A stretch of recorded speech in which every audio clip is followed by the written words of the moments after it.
sternocleidomastoid. Tapos may dalawa siyang parts. Yung sternal part, ito, sa sternum naka-attach. Tapos yung clavicular part naman sa clavicle. Tapos sa ilalim niya, ayun yung omohyoid. Ito. Tapos meron siyang... Hindi kita biyang. Ito, omohyoid ito. Homohyoid.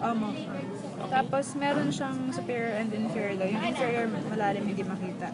Tapos ito ay sternohyoid.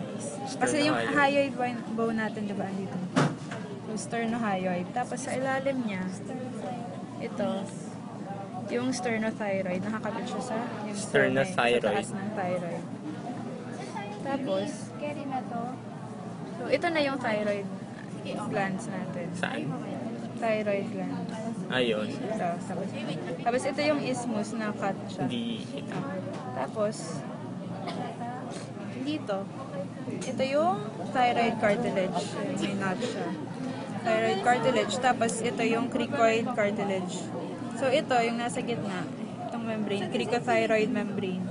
Diyan pag may emergency airway, paggagawa ng emergency airway, yung sa ballpen or whatever. Tapos, ito yung trachea na to. Yung mga tracheal rings. Tapos, yung dito sa taas, yung thyrohyoid. Thyrohyoid muscle. Tapos yung parathyroid sa likod mo. Ito. Yung parathyroid, hindi kita. Ayun Ayan. yung cute. Kita siya. Itong ibang color. Ayan. Yung parang pale na caramel na bilog. Yan yung parathyroid. Oops! Sorry! Nakita? Basta ito na, yung parathyroid. Then, dito na. Ayan, kita yan. Ano yan? Ito yung carotid sheath.